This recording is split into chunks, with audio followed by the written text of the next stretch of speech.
فأجر ضعيفا يحتمي بحماك، إني ضعيف أستعين على قوي، ذنبي ومعصيتي ببعض قواك، أذنبت يا ربي وقادتني ذنوب ما لها من غافر إلاك، دنياي غرتني وعفوك شدني، ما حيلتي في هذه أو ذاك، لو أن قلبي شك لم يكن مؤمنا بكريم عفوك، ما غوى وعصاك رباه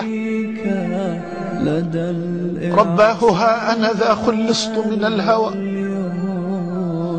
واستقبل القلب الخلي هداك، رباه رباه رباه رباه رباه رباه قلب تائب ناجاك، رباه قلب تائب ناجاك، أترده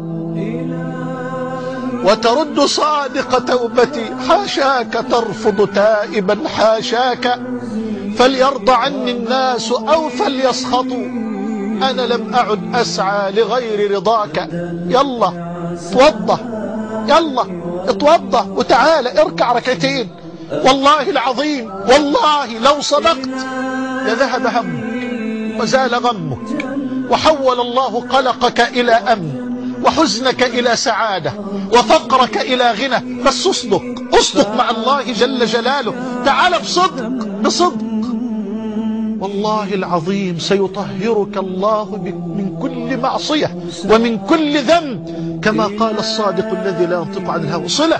طب اسمع شوف الحبيب النبي عليه الصلاة والسلام يقول ايه، قل أرأيتم، والحديث في البخاري ومسلم من حديث أبي هريرة، أرأيتم لو أن نهرا على باب أحدكم يغتسل فيه كل يوم 5 مرات أيبقى من درنه شيء؟ يعني ايه؟ مش فاهمين الكلام ده يا رسول الله؟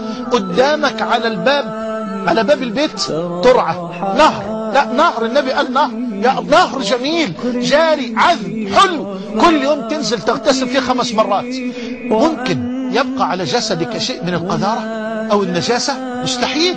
قالوا لا يا رسول الله، قال فذلك مثل الصلوات ال5 يمحو الله بهن الخطايا. الله الله الله، تعوز ايه تاني؟ تحترقون الحديث في سنده ضعف من باب الأمانة العلمية، تحترقون حتى إذا صليتم الصبح غسلتها، ثم تحترقون يعني بالمعاصي والذنوب، نظرة، كلمة، الإنسان يضعف، ما هو أنا عبد، أنا بشر، الرب رب والعبد عبد، تحترقون فإذا صليتم الظهر غسلتها، ثم تحترقون فإذا صليتم العصر غسلتها، ثم تحترقون فإذا صليتم المغرب غسلتها، ثم تحترقون فإذا صليتم العشاء غسلتها، ثم تنامون فلا يكتب عليكم شيء حتى تستيقظوا. خليك مع ربنا، خليك مع الصلاة، اوعى تسيب الصلاة بعد رمضان، يا رب رمضان هو رب شعبان، هو رب شوال، هو الحي القيوم الذي لا ينام ولا يموت. لا تكن رمضانيا أيها الحبيب، لا تكن كن ربانيا مع الله جل وعلا فوق أي أرض أنت وأي زمان كنت. الصلاة صلة، اوعى تسيب الحبل ده، اوعى تترك الصلة دي، هتضيع والله هتضيع في الدنيا والآخرة. يا الله، أولا أدلكم، ده مين اللي هيدلنا؟ حبيب، في حد غير الحبيب؟ والحديث رواه البخاري ومسلم من حديث أبي هريرة، أولا أدلكم على ما يمحو الله به الخطايا ويرفع الدرجات؟ يا الله، على ما يمحو الله به الخطايا ويرفع الدرجات؟ قالوا بلى يا رسول الله. قال إسباغ الوضوء على المكاره. يعني ايه إسباغ الوضوء على أعضاء الوضوء، أو إسباغ الوضوء وأنت كاره لأن المية برد ولأن الجو برد، المعنيان واردان. إسباغ الوضوء على المكاره، وكثرة الخطى إلى المساجد، وانتظار الصلاة بعد الصلاة، فذلكم الرباط.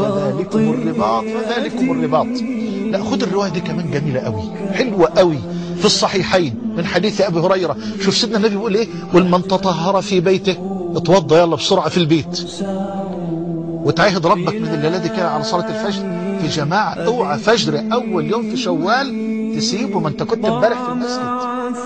اوعى.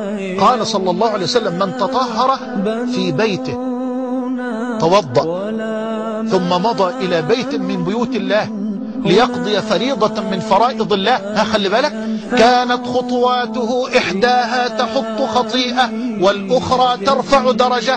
طب يا عم الشيخ ده أنا رايح بعربية، كل لفة كاوتش يا سيدي ما تزعلش، ما هي دي خطوة برضه، ما هي دي خطوة. من تطهر في بيته ثم مضى إلى بيت من بيوت الله ليقضي فريضة من فرائض الله كانت خطواته إحداها تحط خطيئة، يعني ربنا سبحانه وتعالى يكفر عنك خطيئة، والأخرى يرفعك الله بها درجة. ورواية البخاري سيدنا النبي يقول لك إيه: ولم يزل في مصلاه، ولم يزل في مصلاه تصلي الملائكة عليه تقول: اللهم اغفر له، اللهم ارحمه، اللهم اغفر. دعوة الملك ما تردش أبدا، اللهم اغفر له، اللهم ارحمه. ولا يزال كذلك ما لم ينتقض وضوءه. طول ما انت جالس في المسجد ولا زلت على وضوءك وجالس في ذكر الملائكة: اللهم اغفر له، اللهم ارحمه، اللهم اغفر له. طب خد كمان رواية عشان اعدي على بيت الموضوع، لان الموضوع جميل قوي، وما بتحدث عن الصلاة يعني ما بعرفش احش نفسي، لان اصل الصلاة صلة، وكثير من احبابنا واخواننا مفرطين في هذا الصلة. ينفع ربنا يبقى مغرقك في النعيم اللي انت فيه ده وما تصليش؟ ينفع يا اختي؟ ينفع تبقى جالس تتفرج على الفيلم وعلى المباراة وعلى المسلسل وتسمع الاذان وتقول لا انا خايف يجي جون، او لما المسلسل ينتهي قم بسرعة بسرعة؟ ينفع نبني هذه العمارات الضخمة والجامعات الفخمة وما يبقاش في أول البوابة جامع كبير يلتقي فيه المدرسون بالطلاب؟ ينفع نبني هذه المصانع الضخمة الفخمة وما نعملش فيها مساجد عشان العمال يطلعوا مع رئيس مجلس الإدارة يصلون للملك الحق؟ ينفع نحط جداول الامتحانات ولا نراعي أوقات الصلوات؟ ينفع؟ والله ما ينفع، والله ما. بخطبك أيها الحبيب، يا أستاذ الفاضل، أيها المسؤول، يا من من الله عليك بهذه الأمانة، بأمانة التوجيه والتربية لعقول وقلوب أولادنا. والله العظيم بخطبك بقلبي، والله بقلبي، لأني والله بحبك وخايف عليك. هتسأل بين يدي الملك جل وعلا: إزاي تحط جدول الامتحانات ولا تراعي أوقات الصلوات؟ إزاي؟ والله العظيم جريمة، أقسم بالله كبيرة. يا أخوانا الصلاة أول ركن من أركان الدين بعد التوحيد. خلاص أنت قلت لا إله إلا الله محمد رسول الله، ترجم بقى، ترجم حقيقة هذا المعتقد الذي ردده لسانك. أول ترجمة: الله أكبر، الله أكبر، أكبر من الكلية والجامعة والوزارة والتجارة والزوجة والأولاد والأموال، أكبر من كل شيء. خلاص أنفض كل ما في يدي وأذهب إلى الملك الحق لأطرح قلبي قبل جسدي. لو سجد القلب، البدن بيسجد بس القلب فين؟ القلب فين يا أخوان؟ اسمع العبارة دي واحفظها مني: القلوب جوالة. أقسم بالله ممكن جسدك يبقى ساجد والقلب ما هو معاه، خلي بالك، بدليل انك بتخلص الصلاة ما انتش عارف، ما اناش عارف انا قرأت الفاتحة وانا جالس ولا قرأت التشهد وانا واقف، ما اعرفش كام ركعة، فممكن القلب ما يبقاش معاك خالص. القلوب، احفظ الكلمتين دول حلوين قوي. ومن بركة العلم أن أنسب العلم لأهله، فهذا من نفيس كلام شيخي وحبيب ابن القيم رحمه الله: القلوب جوالة. اسمع دي عالية قوي: إما أن تجول حول السماء وإما أن تجول حول الخلاء. قلبك فين؟ معلق بالعرش في السماء ولا أعزك الله لسه في دورة المية؟ الله يعزك ويرفع قدرك ويحيي قلبي وقلبك. انت فين ايها الحبيب؟ لا خد كمان ترمومتر تاني معاك اهو الليلة دي. اول ما تروح السرير وتنام، معلش استنى شو لحظة واحدة، فتش عن القلب.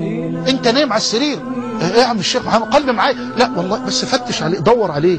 قلبك هيبات فين؟ في جسمك؟ لا ممكن يبات في الجسم، ممكن يبات في حتة تانية. خلي بالك: إذا آويت إلى فراشك فانظر أين يبيت قلبك؟ وإن استيقظت من نومك فانظر إلى أين يطير قلبك. أما تنام قلبك هيبيت فيه معلق بإيه؟ بالآخرة. خايف من الموت، خايف من المظلمة اللي انت ارتكبتها النهاردة، ولا ما انتش فاكر حاجة، ما انتش واخد بالك من حاجة. وأول ما تصحى منشغل بإيه؟ بالوضوء، أو صلي الفجر. يا خبر أنت ما صليتش إلا لازم قيام الليل، ده الفجر هيأذن، ولا القضية مش قلبك هيبيت فيه. وفاقتي وأنت مناجاتي الخفية تسمع إلى